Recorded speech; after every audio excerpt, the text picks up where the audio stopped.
별로 어려운 거 없죠? 1교시만 좀 어려웠고 그 뒤로 별로 어려운 거 없죠? 네. 492쪽 국문법 이용과 한번 가겠습니다. 자, 첫 번째 6일준 가겠습니다. 최초의 문법서인 조선 문전을 편찬했다.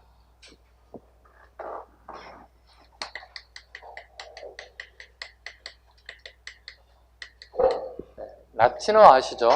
네, 라틴 문법의 모형에 따랐다. 네, 제작 방법이.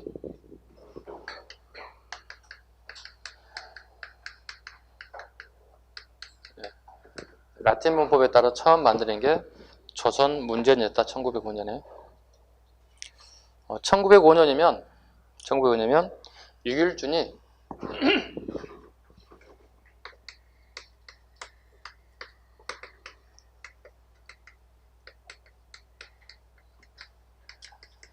일본 망명 시기에 일본에서 만든 책이에요. 네, 우리나라 조선에서 만든 게 아니라 일본 망명 시기에 만든 책이 조선 문전이에요. 그리고 난 다음에 우리나라에 다시 들어와요. 1909년에 다시 대한 문전으로 만들어요.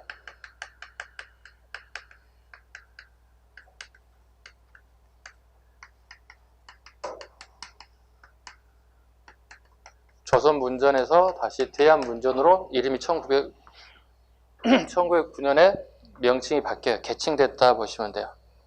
개칭됐다. 책이 새롭게 출판될 때 책 제목이 바뀌어서 만들어집니다. 그렇죠? 그럼 결과적으로 조선 문전과 대한 문전은 책 제목만 달라졌을 뿐이지 내용은 대동소이 큰 차이 없다 보시면 돼요. 네, 이런 게 이제 여러분들에게 어려운 부분이죠. 책 하나 외우는 것도 힘들 죽겠는데 조선 문전에 대한 문전에 같은 책이라고 연도만 다르다고 책 제목만 바꿔졌다고 이 정도 하시면 돼요. 네, 누구라고요? 6일준입니다. 6일준.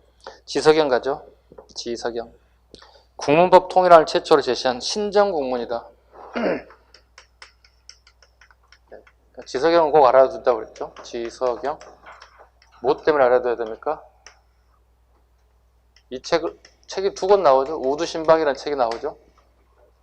뭐예요? 천연두죠. 같이 잡아줘야 우두신방이나 천연두와 같은 책을 하나 만들어줬고 국문법인 신정국문 두 파트에서 이름을 날린 인물이 대표적인 인물이 지석영, 신정국문, 우두신방, 주시경, 조선 학회를 조직했죠. 조선 학회를 국어 국문학을 전공한 친구들이 모인 모임을 학회라고 부르겠죠. 자, 학회를 조직하였고 국어 문전, 말의 소리, 국어 문법 등을 편찬하였다.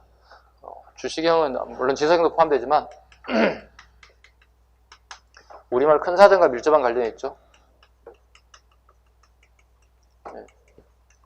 제작을 했으나 결과적으로 실패했죠. 제작하려고 실패했다. 총독부의 방해로 실패했다. 그리고 이게 31년이고 아까 앞에 나왔던 거 42년에 뭐가 나온 거죠? 우리말 학회 사건으로 구속된다. 치안유지법을 적용해서 우리 한글 학자들이 전부 다 형무소를 가야 되는 상황이 전개되었다. 31년, 42년 구분 잘할 것. 한국 사람이 한국말을 만드는데 이 법은 아니잖아요. 근데 그 이 법을 갖다가 만들어낸다고요. 뭐 적용됐다가 치안유지법을 적용했다. 독립운동으로 보고 있다는 거야. 우리말 사전을 편찬하는 일을 독립운동으로 보고 있다. 됐죠? 근데 신문 갈까요? 한성순보. 저 하나 적으면 되지. 며칠에 한 번씩 나오는 신문이다? 네, 열흘, 10일에 한 번씩 나오는 신문이다. 우리나라 최초의 신문이다. 어디서 아까 만들었다고 그랬지? 방문국에서 만들었다고? 방문국에서 만들었다. 독립신문, 서재필이죠? 서재필이 정부로부터 자금을 받아 발간하였다. 순 한글판, 그 다음에 영문판 두 가지로 만들었다. 독립신문. 그 다음에 황성신문, 국한문신문, 양반들이 보는, 유생들이 주로 보는 신문이 황성신문이다. 가장 대표적인 논설이 하나 남아있다. 아, 저 개, 돼지보다 못한 애들이 우리나라를 팔아먹었다. 시리아 방성대국, 목놓아 크게 울부짖는다. 시험에 안 나오는데도 불구하고 꾸준하게 우리가 알아야 되는 내용 중에 하나가 장지연의 시리아 방성대국입니다. 제국신문, 순한글, 주로 여성들이 주로 보는 신문이었다. 네, 암신문이라고 그러죠. 대한매일신보 별표, 대한신보 별표, 연도도 알아야 돼. 1905년, 1910년. 영국인 기자 베델, 양기탁, 베델 밑줄 그어야 되겠죠. 이 사람 원래 영국 출신의 기자, 우리나라에 러일 전쟁에 취재차 왔어요. 어디 왔겠어요? 그러면 인천에 왔겠지. 인천 제물포항에서 뻥 터진 거 봤을 거 아니야. 일본 군함이 러시아의 군함 2척 박살내고 상선까지 박살내는 모습을 다 취재했다고. 베델이 취재했다고. 그리고 취재를 갖다가 원고를 올렸겠지.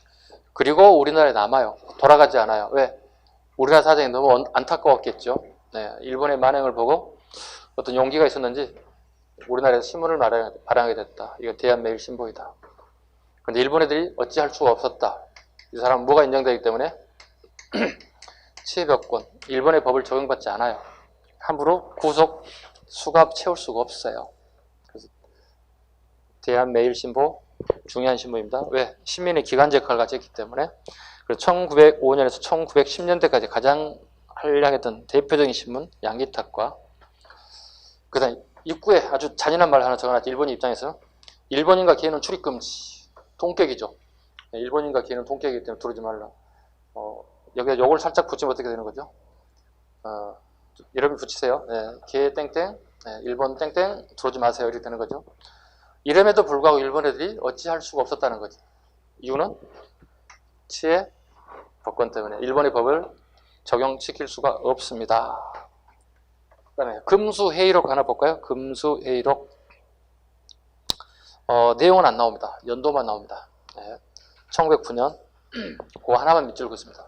그 하나 때문에 제가 사료를 다 제시해놨습니다. 네. 금수회의록이라는 책이 발간되었을 때 시대상으로 오른 것 물어볼 거거든요. 그거 하나 적으시면 돼요. 별거 없어요. 종교활동 가겠습니다. 종교활동. 천도교. 동학의 후신이죠. 네. 손병희가 3대 교주가 되죠. 동학을 창시하신 분 누군지 다 아시죠? 다 배웠죠. 최재우. 2대 교주는요. 최시영. 3대가 이분입니다. 손병희입니다. 손병희 때 천도교로 명칭이 바뀌죠. 비슷한 것도 하나 있죠. 이용구가 만든 이용구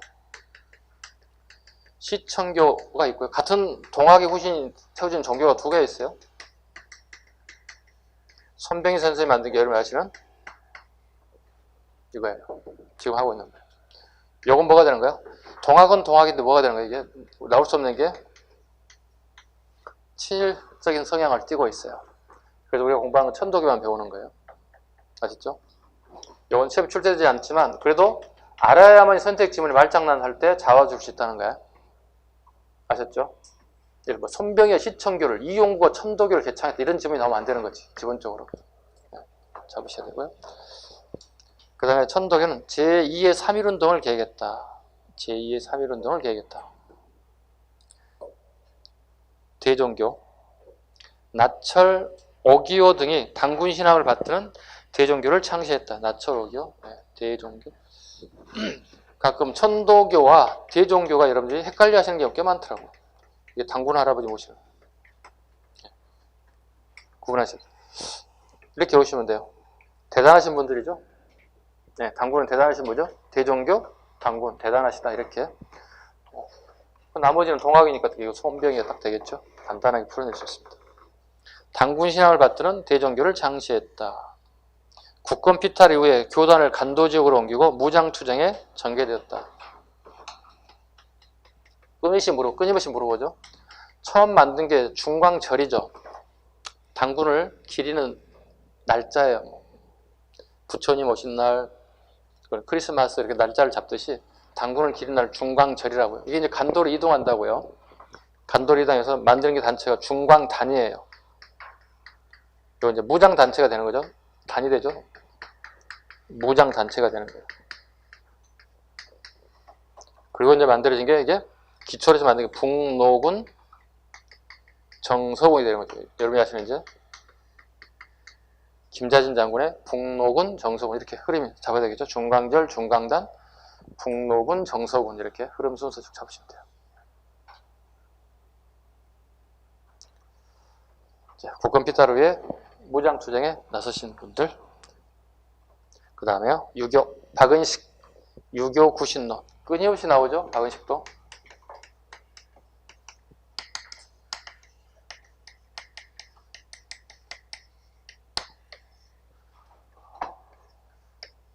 유교를 살릴 수 있는 방법, 기존의 거 가지고 안 된다는 얘기죠.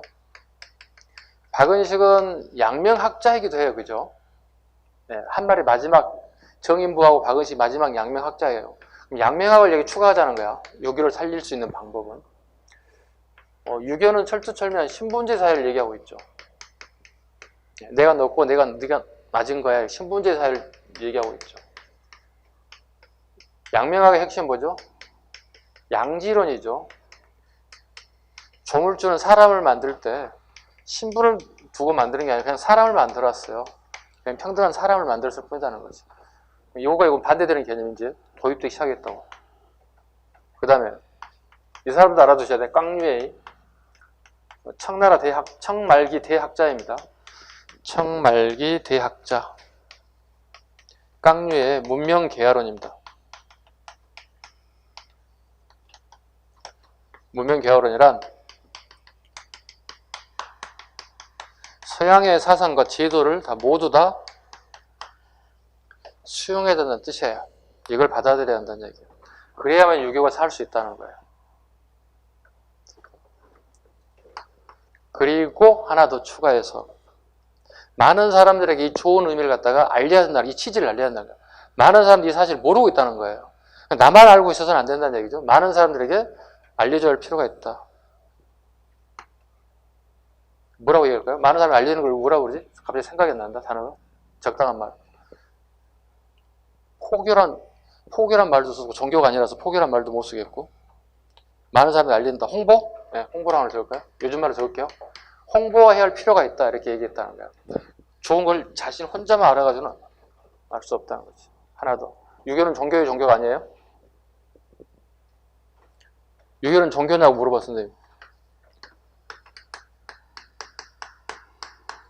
유교 종교 아니에요.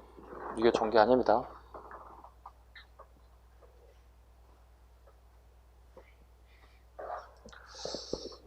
뇌에서는 종교활동 유교를 넣어놨냐고요? 넣을 데가 없어. 어디 공간에 들어갈 데가 없어. 유교가 아닌데, 종교가 아닌데 들어갈 데가 없어 넣어놓은 거야. 종교는 일단 아닙니다. 근데 왜 종교를 넣어놨을까요? 종교인 척한다고 그랬지. 그죠? 종교인 척하고 있다고. 그래서 이걸 넣어놨을 뿐이에요. 일단 아니다라는 것 기억하시고요. 불교. 조선 불교 유신론. 한용운이죠.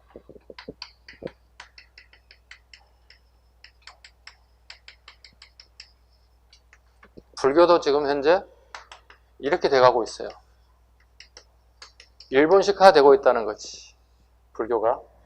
즉 개항된 도시들 있죠. 부산, 원산, 인천, 그 다음에 그 뒤에 있었던 군산, 목포 이런 항구에 일본식 부처가 들어오고 일본식 절간들이 들어온다고.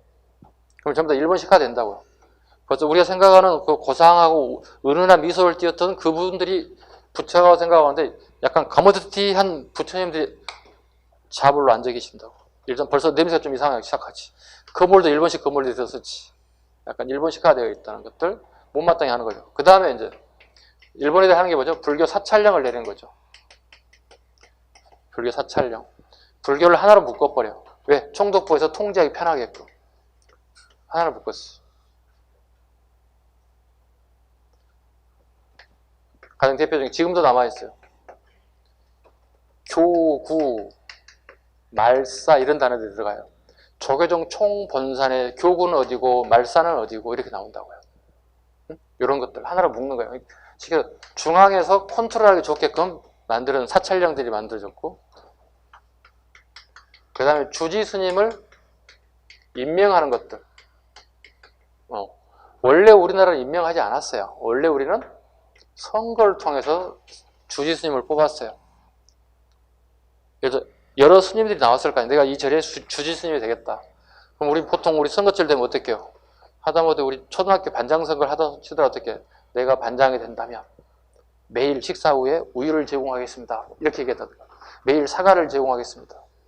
주지님들은 내가 매일 식사 때마다 고기 반찬을 올리겠습니다. 어때요? 속으로는 좋으면서 밖으로는 싫은 척 해야 할 거 아니야. 고기를 준다고? 그리고 저녁에 야식으로 가끔 소주도 한 잔씩 드리겠습니다. 얼마나 좋아. 몰표 나오지 않을까요? 이렇게 해서 스님을 뽑았다는 거야. 웃자고 하는 얘기입니다.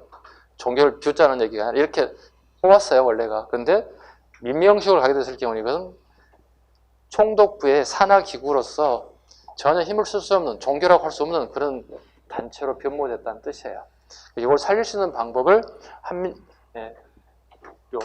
이분이 주장했다는 거야. 만해 한용이 주장했다는 거예요. 천주교 대표적인 게 명동성당인데요. 고아원과 양론만 밑줄로 보면 돼요. 고아원과 양론 사업을 중점적으로 했다. 개신교, 알렌 장로교, 아펜젤레오 이런 사람들에서 장로교와 감리교 같은 기독교 종파들이 이때부터 들어오기 시작했다.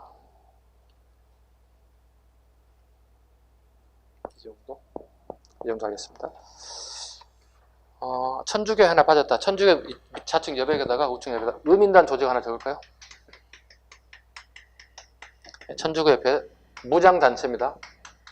무장단체인 의민단을 조직했다. 정도까지. 예술계 가겠습니다. 신소설 대표적인 게 자유의 종, 혈인우, 추월세겠는데요. 금수회력만 체크할까요? 안국선의 금수회력 할까? 그 연도 하나 외워달라고 그러겠죠? 네. 연도 하나 남겨달라. 몇 년이에요, 할까? 예, 1909년. 신채씨, 해외소년 안 하셔도 됩니다. 하나만 할까요? 제일 밑에 연극, 원각사. 서양식 극장, 1908년. 요 연도 외워야 되겠습니다. 원각사. 은세계와 치악산 등을 공연했다 정도. 연극의 원각사. 최초의 서양식 극장. 독도와 간도 가면 다음 페이지. 자, 독도 보겠습니다. 독도와 간도는 수업 시간에 서두에 말씀드렸다시피 이건 기타 문제라고 그래서 그죠? 시험 문제 나올 수도 있고 안 나올 수도 있다고. 기타 문제는 아까 방금 얘기했다시피 독도가 있을 거고 간도가 있었을 거고 유네스코가 있을 것이다. 잡아야 되겠죠. 지금 가능성은 유네스코를 더 높게 봐야 되겠죠. 왜? 이번에 서원이 유네스코에 지정됐다고요. 이 책 제일 뒷페이지 보시면 유네스코 지정된 문화재가 있어요. 그건 수업 쉬는 시간에 서원 정리해 놓은 거 있으니까 쭉 한번 살펴봐요. 제일 뒷페이지 있을 거예요. 유네스코에 이번에 새롭게 등재된 그걸 가장 빨리 처음 보는 사람들 무조건 이거 찾고 들어가야 돼요. 유네스코 세계문화재 등재된 것들 서원이 어떤 서원이 등재되는지 보셔야 돼요. 그게 말장난하는 거 잡으셔야 된다고. 어려운 건 없어요. 일단 독도부터 보자고요. 모르겠어요. 요즘에 독도 문제가 대두될 수도 있어요. 화이트리스트 때문에 일본하고 반목하고 있기 때문에. 자, 첫 번째 세종실록 지리지에 기록되어 있다. 날씨가 좋으면 직접 볼 수 있다고 기록되어 있다. 안용복, 이건 가장 많이 나온 선택지 지문이기도 해요. 일본의 에도 막부로부터 울릉도와 독도가 조선의 영토를 확인받고 사과를 받아왔어요. 그죠? 부산 사람이기도 하고요. 안용복은요. 예전 책들 보면 부산 어부로서 이렇게 어부는 아니고요. 일본 애간에 일본 애들이 애간이라는 게 있죠. 외관. 애구들이 외관을 설치해서 우리나라와 무역을 하는 관청에 부산에 설치되어 있다고요. 부산에 설치되어 있어요. 여기에 가서 따진 거야. 애관에 가서 우리나라의 독도에 가서 고기 잡기 하지 말라. 애관이 아니고요. 애관에서 무역을 종사하는 사람이었고 이 사실을 알고 일본까지 건너가서 따지고 사과를 받아왔다. 이렇게 수정해 주세요. 네. 그게 안용복입니다. 근데 이거 시기를 물어본다면 여러분 다 틀리겠지. 시기를 제가 안 적어놨지. 이 사람은 도대체 어느 시대 사람이에요? 왕으로 따지면. 숙종 적으실까요? 숙종. 숙종 시기에 인물이기도 합니다. 숙종 시기에 일본에 가서 직접 사과를 받아왔다. 그 다음에 대한제국 칙령 반포 1900년에 칙령이 반포되는데 울릉도를 군으로 승격시켰다. 군, 도를 군으로 승격시켰다. 이것도 잡아야 되겠죠.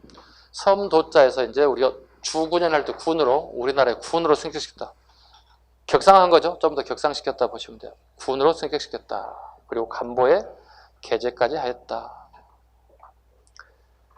그 다음에 일본에 대한 독도에 대한 인식 19세기 전까지 일본은 독도를 자국의 영토로 인식하지도 않았어요.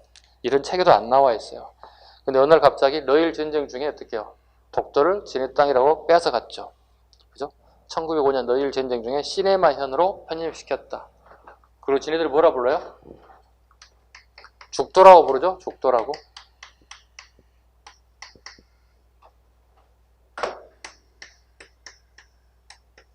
죽도라고 부르죠.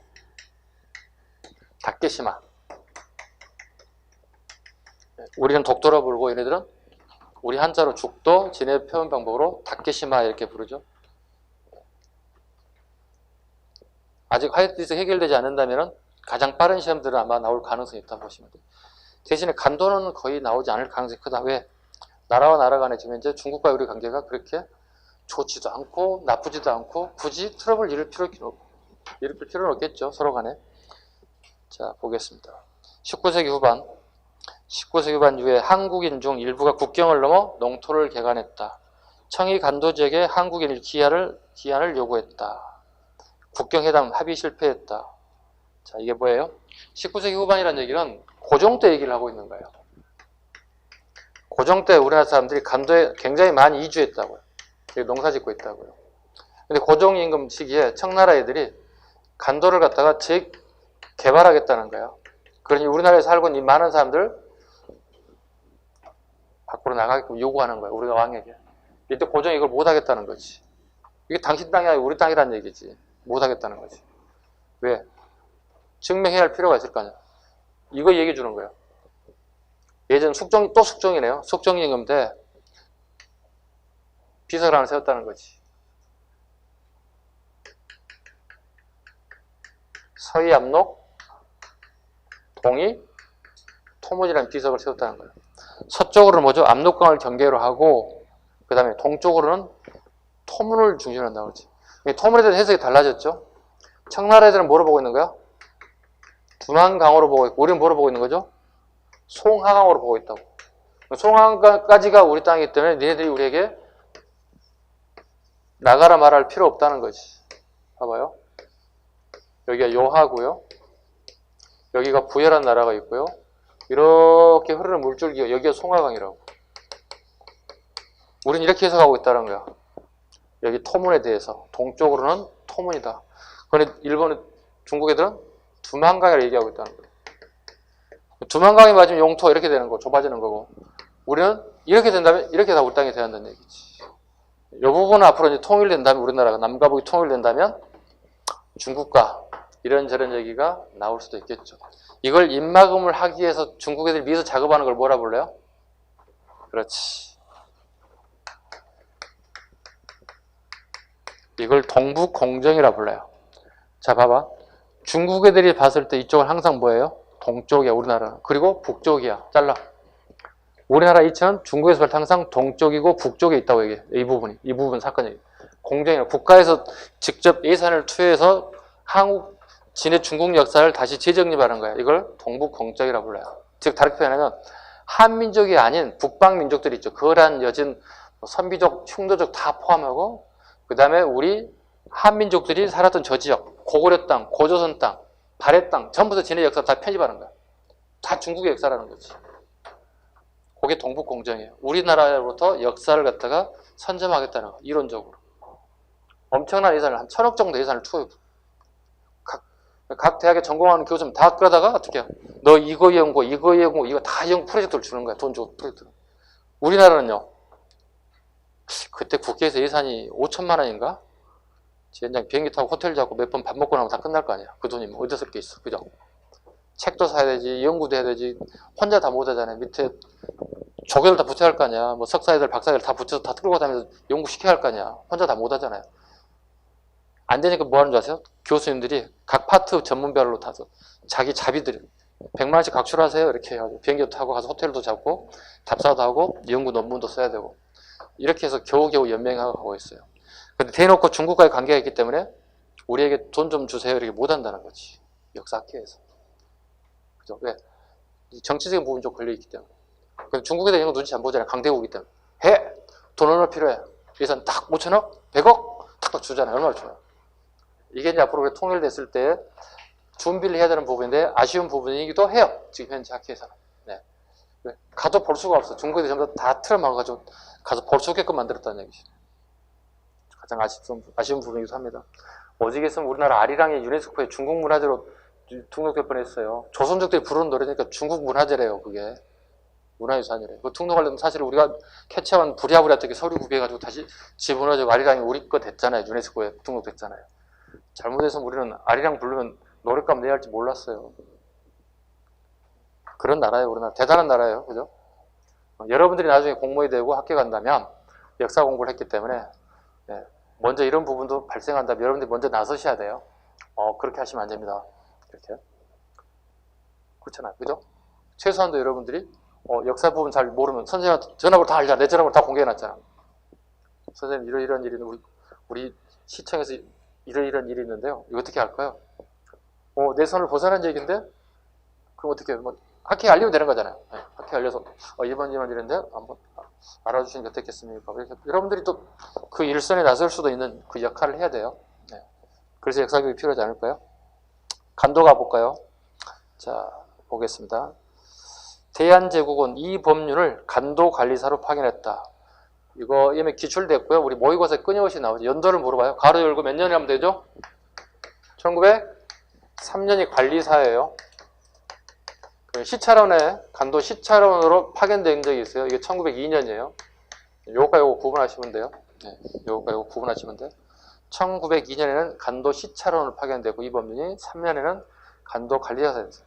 즉 간도가 우리 땅임을 얘기하고 있는 거예요.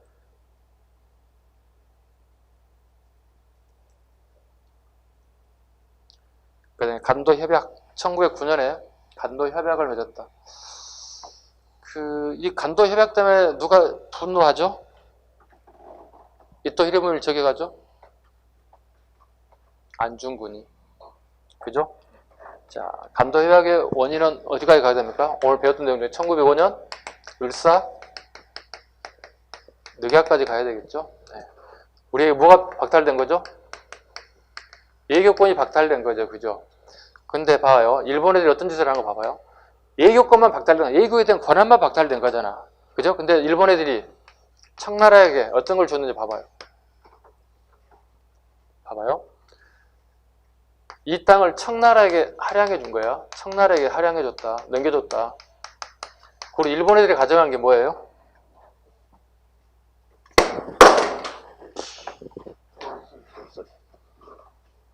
일본 애들이 가져간 게 뭐예요?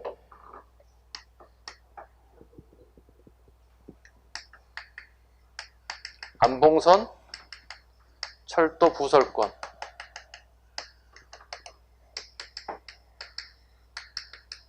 푸순탄광 개발권을 가져가요. 두 개를 가져가요. 자, 봐봐요. 일본 애들이 어떤 권한을 가지고 우리 땅을 청에게 넘겨주냐고요. 청에 넘겨주냐고요. 이건 울산늑약의 위반이죠. 예교권을 박탈했을 뿐이지 땅을 떼어달라 말라 하는 권한은 없다는 거예요. 그리고 위반이라는 거지. 그 불법인 거야. 쉽게 해서 울산늑약 자체가 잘못 적용돼 있어. 그래서 간도 땅은 청에게 주면 안 되는 거야. 우리 거니까. 위반이다. 철저 위반이다. 안봉선 철도 부설 돈 되는 건 먼저 가져가는 거야. 자, 여기서 여기까지예요. 이게 철도를 놔야 되는 거야. 이게 돈 되는 사업이고, 그 다음에 훗날 일본 애들은요, 이 철도를 통해서 군사력 증강을 깨할 수가 있어요. 인원을 빠른 속도로 옮길 수 있고, 그 다음에 불량미와 그 다음에 군 장비를 이동할 수 있는 빠른 속도로. 여기가 안동이고요. 여기가 봉천이에요. 앞글자 따봐요. 안, 봉선 철도 부설권을 가져가는 거예요. 돈 되는 사업이기도 하고 지네들이 운영의 주체가 되기도 해요. 엄청난 돈을 가져갈 수 있죠. 푸순 탄광 개발권도 마찬가지로 돈 되는 것만 가져갔다. 이렇게.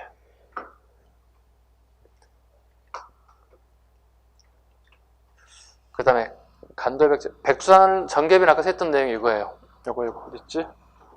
요거 서해암록 동인토문이 방금 얘기했던 숙종 때 얘기했던 백두산 정계비입니다. 이미 숙종 때도 백두산에 가서 청나라 사람들과 우리나라 사람들이 서로 산삼을 캐겠다고 치열하게 싸웠던 시기에 그래서 국경선에 선을 그었던 대표적인 비석이 백두산 정계비이기도 합니다. 밑에 조중 번개 이건 안 하셔도 됩니다. 넘겨갑니다.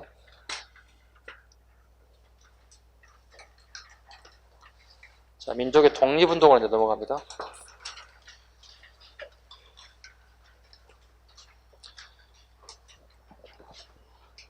(508쪽) 508쪽 가겠습니다.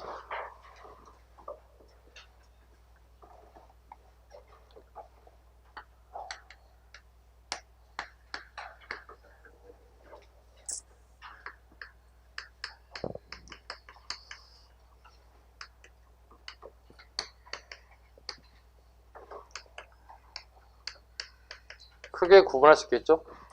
일본 애들이 우리나라에 처한 정책들을 구분해 볼 수 있어요.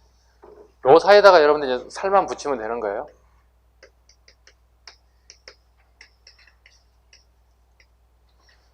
(1910년대) 일본 애들이 나라를 우리에 빼앗고 난 다음에 했던 정치가 뭐냐 물어본 거죠. 타이틀이 그거예요. 무단통치예요. 무단통치. 무단통치. 다른 말로 헌병이 경찰하기 시작하죠. 헌병 경찰 통치죠. 군 경찰들이 우리나라를 지배하기 시작했다. 그 다음에 경제. 아까도 잠깐 언급했죠. 1904년에 뭐가 만들었다 했죠? 지네들이 우리나라 항무지 개간하겠다고 요구했다고 그랬죠. 그럼 보안해고를 철폐시켰다고 그랬죠. 1908년에 4년 뒤에 동양 척식 주식회사를 만들었다고 그랬죠. 그리고 1912년에 우리나라를 뭐 한다고 그랬죠? 토지 조사 사업이에요. 이게 들어가는 거예요.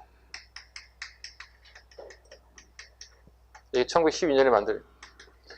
우리나라 전 국토의 몇 퍼센트를? 40%를 빼앗아 갔다고요. 총독부에서. 그리고 총독부에서 빼앗아 간 다음에 이걸 어디에 넘겨요? 동척에 넘긴다고요. 동양척식주에 넘긴다고. 왜? 돈 만들어야 되니까. 그리고 여기에 친일지주. 그 다음에 일본인들에게 헐값으로 매각한다고. 이걸 뭐라고 그랬죠? 우리 일본식 한자 방법? 불화. 우리말로 하면 헐값 매각. 불화를 통해서 돈을 만든다고. 통치자금을 만들어내는 시기가 1910년대 경제정책이 일본 애들. 디테일한 부분들을 좀 다시 정리해 볼 거고요. 큰 타이틀을 먼저 보자는 거죠. 1920년대 가면 먼저 알아야 할 게 하나 있어. 20년대 넘어가기 전에 큰 사건이 하나 터져요. 1919년 우리 역사에 길이길이 남을 3.1운동이 터져나와요. 3.1운동이. 3.1운동은 우리 역사를 완전히 바꿔버리는 전환점이 되는 아주 중요한 사건이기도 합니다. 1920년대 일본들이 살짝 다른 정책을 만들어낸다고. 이게 일명 우리가 얘기하는 문화정치예요. 문화정치다 이렇게. 이렇게 한자로 이렇게 적었더니 문화정치가 뭐예요? 이렇게 물어봤더니 일본 애들 우리에게 문화적으로 대해주는 건가요? 이렇게 선생님이 물어보는 것 같아요. 그건 아니고요. 자, 무단통치는 이거 보시면 일본인이 직접 우리를 직접 통치하는 방식이 문화통치예요. 여기는요. 간접 통치 방식을 택하는 게 문화정치예요.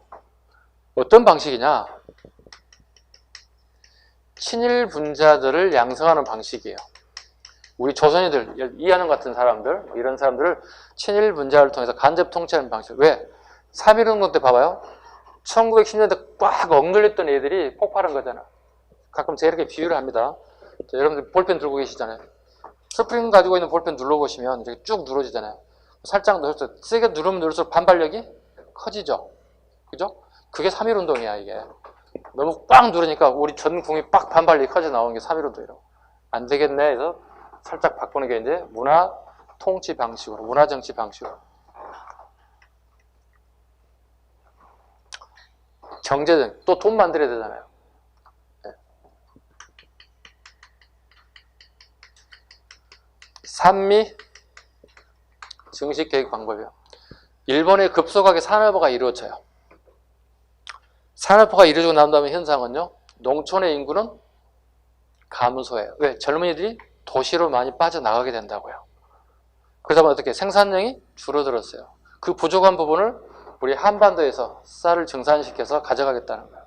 즉, 지네들이 다 완벽하게 해지 못한 이 쌀을 갖다가 우리나라에 수급하겠다는 거예요. 수급하다. 우리는 풍년과 흉년의 간격, 지네들이 목표 양만 가져가면 되는 거예요. 결과적으로 산미 증식 계획은 우리 농민을 보호하는 목적이 아니라 일본 농민을 보호할 목적이 우선이에요. 즉, 일본 쌀값 조정하기 위해서 꼭 필요한 게 이거예요. 산미 증식 계획이에요. 일본 농민들의 쌀값의 조정 역할을 해야 할 필요 있는 게 이게 산미 증식 계획인 거예요. 우리 농민하고 아무 관계가 없어요. 우리 농민이 흑자가 나든 적자가 나든 관심도 없어요. 자기네 자국민들이 농민들이라는 것이 우선사항인 게 산미 증식 계획이었던 거예요. 30년대 한번 가볼까요? 30년대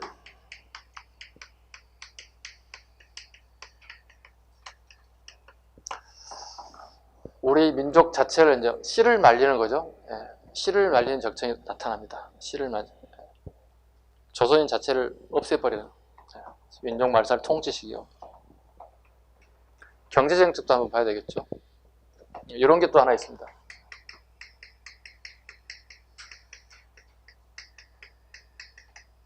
많이 들어보셨죠? 남면 북양정책. 많이 들어는 봤는데 내용을 세부적인 걸 잘 모를 거예요. 자, 남쪽에는 날씨가 따뜻하기 때문에 면화 생산이 많을 거야. 면화. 북쪽에는 춥기 때문에 양들이 자기 몸을 보호하기 위해 털 생산량을 막 늘릴 거야. 그 털을 깎아가지고 쓴다는 거잖아요. 이거 왜 할까요? 일본 애들이 치밀함을 여기 또 엿볼 수 있어요. 아까 우리 서두에 일본 애들이 1870년에 개항하고 난 다음에 부산, 원산, 인천을 개항을 한 다음에 물품들이 들어오는데 주로 영국산 미연화라든가 양털을 수입해서 우리나라에 팔아먹은단 말이에요. 근데 결과적으로 일본 애들은 영국에서 물건을 사다가 넘기는 중간 도매상이지, 쉽게 얘기해서. 그죠? 맞을 못 애들이잖아. 근데 봐봐. 우리는 일본 애들하고 지는 거지, 시장에서 게임이 안 되는 거지. 단가가 안 맞는 거예요. 근데 문제는 영국 애들이 단가를 높이면 어떻게 될까? 가격이 올라갈 거 아니야. 그지? 그럼 일본 애들도 가격이 우리에 넘기는 게 어떻게, 가격이 올라가면 어떻게, 우리 시장을 완벽하게 점령할 수 없는 거야. 영국 애들에 의해서 한반도 시장이 출렁거릴 수 있다는 거야. 이건 일본 애들이 원치 않는 상황이지. 지속적으로 꾸준한 이득을 남기고 싶은 동네가 우리 조선이라는 나라거든. 그렇다면 영국 애들이 장난치기 전에 어떻게 자기들이 물량을 확보해야 되는 거야. 그걸 우리 삼성 반도체 이걸 못한 거야, 이번에. 쉽게 얘기해서. 일본이 장난치기 전에 풍부한 1년치, 2년치 정도 물량을 어느 정도 확보해 놨다면, 또는 그게 안 된다면, 짧은 기간에 써야 되는 물품이라면, 새로운 대안을 만들어 놨다면, 우리 이번에 이런 일이 겪지 않아도 되지. 그랬어? 우리 다 준비됐어? 이렇게 나오면 되는 거잖아. 일본이 이걸 하고 있는 거야. 우리나라에 생산되는 미연화와 북양을 뭐 하는 거야? 재고로 잡아놓는 거야. 영국 애들의 장난치는 방지하기 위해서. 어때요, 일본 애들? 치밀하죠. 이걸 1930년대 한 거야, 이미. 근데 우리 이걸 또 당했어.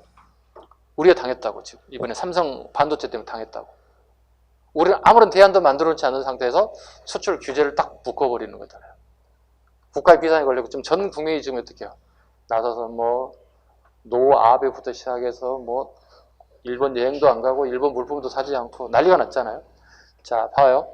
우리 일본 애들 나쁘다고 얘기할 수 있어요. 충분히 얘기할 수 있지만, 우리 역사를 통해서 일본 애들이 만행은 수없이 봐왔어요. 그럼 앞으로도 끊임없이 이와 같은 일을 또 할 거거든. 그럼 우리는 어떻게 해야 돼요? 뭐가 문제가 될 건지 미리서 파악하고 미리 준비하는 게 필요해요. 여러분 앞으로 공직자가 돼. 하급 공무원이 되든 나중에 승진돼서 고위 공무원이 되든 간에 이런 부분은 한일 관계에서 여러분이 혹시 그런 업무를 맡게 된다면 염두에 두시라고요. 일본 애들이 우리에게 뭘 노릴까? 경제적인 부분, 정치적인 부분 다 따져보시라고요. 그게 여러분들이 앞으로 이제 해야 할 일들이에요. 젊은 세대가 이거 앞으로 짊어지고 할 일들이잖아요. 짊어져야지, 여러분들. 그래서 공직자가 되는 거잖아요. 공직자가 어떻게 시키는 일만 하고 월급만 툭툭 받아가면 이거 공무원이 아니지. 그죠? 국민의 안전과 생명을 지켜야 할 사람들이 공무원들이잖아요. 그 역할을 여러분 충실히 하셔야 됩니다. 우리 이걸 통해서 한 번씩 복습해 보는 거예요. 아, 얘들 장난 아니구나. 보통 애들이 아니고 일본 애들이. 우리는 어떻게 해요? 일본 애들 말한 대로 빨리 끓는 근성은 굉장히 있는 것 같아요. 근데 빨리 또 식잖아요, 그게. 그죠? 일본이 우리 비판하는 게 그거잖아요. 빨리 끓고 빨리 식은다고. 되게 기분 나쁘잖아요, 이런 소리 들으면. 네. 그래들 말도 우리가 순서를 들어야 됩니다. 네. 비판도 해야 되지만 순서를 듣고 또 준비를 좀 해야 됩니다. 됐죠? 하나씩 좀 살펴볼게요. 전체 9달에 잡았죠? 10년도, 20년, 30년도 잡았죠? 자, 교재 508쪽 갑니다. 조선 총독법도 하나 볼까요? 조선 총독법은 뭐 단독 문제는 나오지는 않을 것 같고요. 선택지 지문에 어쨌든 한 번씩 나옵니다. 볼게요. 조선 총독부. 총독부는 어디에 설치했다고 그랬죠? 경복궁 정문에 때렸다고. 이걸 누가 철거시켰어요? 예, 김영삼 정부 때 1996년에 조선 총독부를 철거해서 아예 없애버렸어. 여러 가지 설이 있었지. 이동해서 다시 세팅해 놓자. 아예 없애자. 그래서 김영삼 대통령께서 다 없앴어요. 예. 자, 보시죠. 조선 총독. 일본 국왕에게 지속된 조선의 최고 통치자. 육해군 대장 중에서 임명되었다. 육해군 대장이 몇 줄 긋습니다. 대장. 군 출신만 돼요. 대장이 별이 몇 개짜리겠어요? 1, 2, 3, 4. 포스타겠죠? 포스타만이 총독부 총독이 될 수가 있다. 이 사람들은요, 입법, 사법, 행정, 군 통수권을 모두 장악했다. 북한에서 있었던 김일성 주석제보다 더 많은 권한을 가져갔다는 입법, 사법, 행정을 가져가는 게 주석제야. 그래서 여기는 군 통수권을 가져갔어. 막강한 권한을 다 가져갔다. 정무총감, 행정 부분이고요. 경무총감은 치안 담당입니다. 이런 사람들이 두 개가 총독부 밑에 관할에 있다는 거죠. 정치 부분하고요. 치안 담당과 행정 부분. 전국의 헌병 분대와 파출소, 경찰서, 주재소 등이 설치되었다. 그 다음에 권한 보겠습니다. 권한 강화의 목적. 한민족 독립운동을 철저히 탄압하는 목적이었다 정도. 조직 총독 아래 정무총감이 행정을 담당했고 치안 부분은 경찰 사무를 담당한 경무총감이 있었다. 그 다음에 한국인 배제. 총독부의 관리는 한국인을 채용하지 않았으며 거의 일본인이 다 차지했다. 사법 안 하셔도 되겠습니다. 중추원 오른쪽에. 자, 나라의 근본적인 업무를 처리하는 기관의 뜻이었다. 중추원이었다. 고려시대 중추원은 뭐 하는 기능이었지? 갑자기 고려시대가 가보자. 고려시대 중추원 있잖아요. 그렇죠? 국가의 기밀을 담당하는 게, 국가의 기밀과 왕의 비서 기능을 가지고 있는 게 중추원이었죠. 고려시대. 네. 고려시대 중추원하고 구분할 수 있어야 되겠죠. 네. 자, 보겠습니다. 구성, 정무총관 무장하고 약간의 고문과 참의로. 그 다음에 총독의 자문기관으로 친일파 한국인을 정치에 참여시키는 형식을 취했다. 실체 역할, 한국을 해유하기 위한 출첵으로 자문사항은 간섭적 조사와 같이 하찮은 것이었다. 3.1운동이 일어날 때까지 한 번도 소집이 없었다. 이거 작년 선택지 지문이에요. 네, 한 번도 소집이 없었다. 밑줄 긋고 별표. 중촌이라고 하는 것은 일종의 요식이 가면 무슨 뜻이요? 고문 역할이야, 쉽게 해서. 네. 일제강점기가 되면 중추원은 고문 역할이에요. 고문 역할을 해주는데 한 번도 모인 적이 없다. 다시 이제 헌병정찰 가겠습니다. 보겠습니다. 요 시기 헌병들이 직접 우리 국민들을 상대했다. 군 경찰들이 직접 우리 국민을 상대했다. 이들의 권한이 뭐가 있는지 보겠습니다. 숫자줄입니다. 검사 사무를 대리했다. 검사 역할도 했다는 거예요. 그 다음에 범죄 즉결 처분권. 아니 보통 우리가 형사소송법을 공부하다 보면 경찰이 범죄인을 체포하고 수사 조서를 꾸며서 검찰에 넘겨. 그죠? 검사는 다시 검사 역할을 통해서 다시 확인을 해. 경찰이 조서를 꾸민 걸 잘 꾸몄는지 확인한다고. 그리고 다 끝났으면 어떻게? 재판에 넘긴다고. 재판 마지막 어떻게? 판사가 해야 된다고. 판사가 판결을 때면 나머지는 형업 업무로 넘어간다고. 이게 일명 우리가 얘기하는 형사소송법이에요. 과정을 밟는 걸 형사소송법이라고 불러요. 근데 봐요. 형사소송법을 무시해버린 거야. 다시 봐요. 범죄인들 즉결 처분권을 가지고 있다고. 누가요? 본 경찰 헌병들이요. 엄청난 막강한 권한을 가져갔다는 거. 그 다음 민사소송을 조정해요. 지금 현재 우리나라 경찰 민사 담당해야 안 해요? 안 합니다. 거의 형법 주로 담당입니다. 민사 거의 담당하지 않습니다. 민사까지 다 담당합니다. 산림 감독까지. 세계에서도 유례가 없는 강력한 무단 식민 통치를 펼쳤다. 무력으로 아주 단호하게 우리나라를 제압했다. 그 다음에 이네들 역할, 정보 수집, 의병 토벌, 산림 감시, 징세, 세금까지 걷어갑니다. 그 다음에 한국인들의 일상생활까지 관여했고요. 그 다음에 직결 처분권 앞에다가 별표 하나 하겠습니다. 재판 없이 벌금을 부여하고 구류, 태형은 때리는 거예요. 우리나라 사람들 맞아야 된다는 이상한 생각을 가지고 있어. 일본은 태형령이라고 부르거든요. 태형을 할 수 있게끔 때렸다. 두 번째, 강압적인 분위기 조성이 되었다. 강압적인 분위기. 총독부 관리들에게 기원에게 제복을 입고 칼을 차게 했다. 요거 별표. 선택지표 끊임없이 나오죠. 물어보는 내용 이거 던져주고 시대를 물어봐. 몇 년대? 1910년대. 1910년대. 외우는 방법? 자, 선생님이요? 제복을 입었어요? 까만 기복을 입었어요?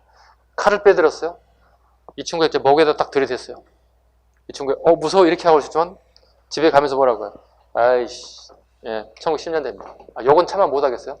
1910년대라고요? 외우셨죠? 왜? 실제로 모의고사를 본다든가 시험장에 가시면요 10년대, 20년대 기억이 안 나요, 잘. 그래서 제가 쌍 욕을 해가면서까지 외우라고 하는 거야. 자, 제가 여러분 다시 합니다. 칼을 뺐습니다. 혹시 졸리시는 분 계시죠?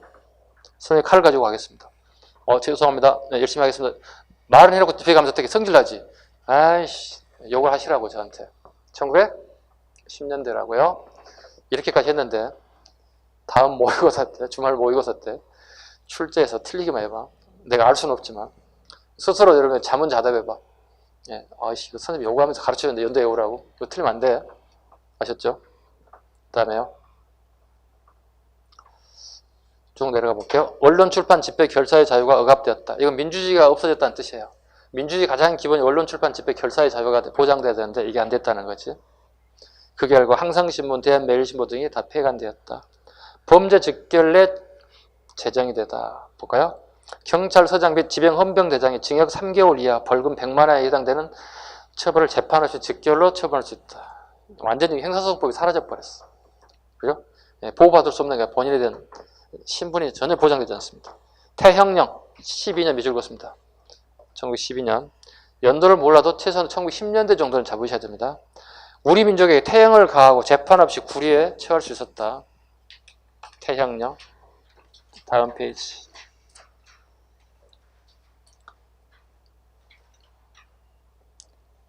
민족 탄압책.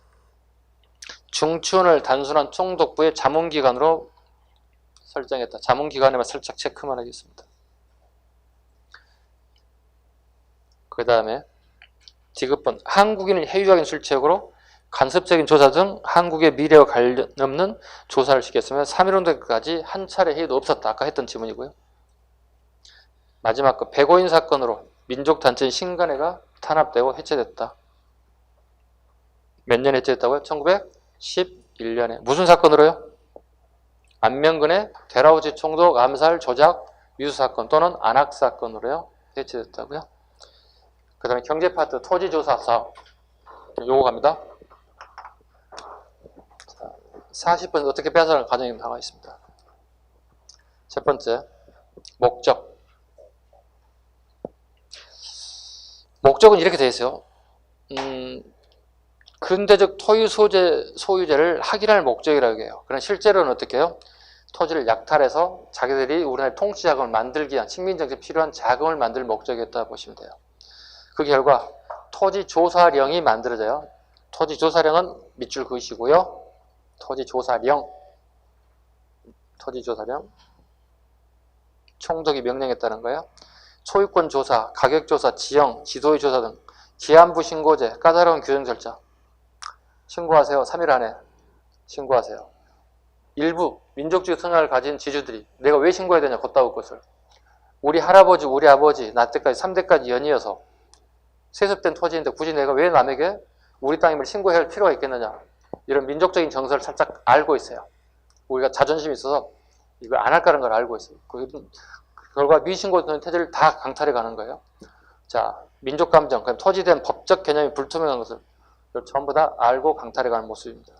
목적 세 번째, 농민이 오랫동안 누려왔던 간섭적인 농민의 권리를 다 부정했어요. 첫 번째, 입회권, 특정 지역 산림 이용권, 나무 채취권을 다 인정하지 않았다는 거예요. 둘째, 경작권, 소작인이 농사를 지을 수 있는 권리, 소작권 인정하지 않았습니다. 도직권, 항무지 개간 시 매매가 되더라도 전어와 농사를 계속 지을 수 있는 권리, 도직권. 설명할게요. 이런 항무지가 있어요. A라고 하는 지주의 땅이에요. B라고 하는 전어, 즉 소작농이 A 지주에게 이겁니다. 요거 제가 개간해서 좀 개간하면 안 될까요? 개간해서 내가 농사 지으면 안 될까요? 이렇게 얘기했다고요. 놀리는 것보다는 땅을 계속 개간하는 게 낫겠다 싶어서 오케이 허락을 했다고요.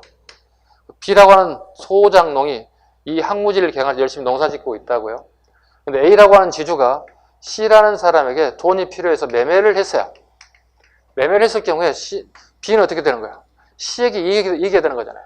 근데 이건 자동으로 승계가 되는 거예요. 어떻게 해요?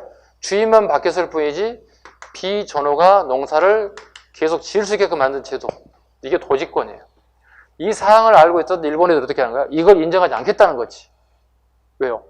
총독부가 땅을 빼앗아갔는데 B 전호가 농사를 계속 짓고 있어. 법적 분쟁이 발생할 수 있겠지. 그래서 이 법을 미리서 알고 다 삭제시켰다는 거예요. 일본 애들의 그 치밀함을 또 볼 수 있는 거예요. 도지권마저도 다 뺏어갔다. 그 다음에 미신고된 토지 볼까요? 왕실, 미신고된 토지, 그 다음에 왕실, 공공기관의 토지, 그 다음에 문중토지, 우리 김씨 가문에, 우리 이씨 가문에, 우리 박씨 가문에 누구 이름으로 등록되지 않았어요. 그냥 마을 사람이 다 아는 거예요. 이거 우리 김씨 가문, 이씨 가문의 땅이라는 걸 다 알고. 누구 이름도 없기 때문에 신고할 수가 없었던 것들. 그 다음에 동중, 우리 마을의 땅이라는 뜻이야. 우리 동네의 땅이라는 뜻이야. 우리 동네의 땅. 동중의 토지 대부분 총독부가 결과적으로 한 40%를 빼앗아갔더라. 그리고 얘네들은 다시 동척에다가, 그죠? 동척에 넘겨서 돈을 만들기 시작한다. 친일 지주 일본인들에게 헐값 매각해서 통치 자금을 만드는 그 역할을 했던 애들이 동척이더라. 충분히 가셨죠, 이제? 왜 토지 사업을 해야 되는지. 그 다음에 결과 보겠습니다. 농민, 자장농, 자소장농 몰락했다. 그 다음에 계약제 소장농으로 전락, 농민의 영세와 유민화 떠돌아다니기 시작했다. 지을 땅이 없어졌다는 거죠. 그 다음에 지주, 대지주가 등장하고 지주가 증가하고 친일 지주와 친일했던 사람들 대부분 지주로 등장하기 시작했다. 농민의 몰락, 농민은 몰락하게 되었을 것이고요. 지주제는 강화되기 시작했다. 아픈 역사들을 한번 살펴보고 있습니다. 동양 척식 주식에서 건물 한번 살짝 봐주시고요. 됐죠? 다음 페이지. 식민지 수탈체제 확립. 해사량 한번 보겠습니다. 해사량. 1910년 별표 갑니다. 회사 설립 시 총독의 허가를 받도록 했다. 허가제입니다. 해사량 한번 보겠습니다. 경제 파트의 해사량. 1910년대 해사량은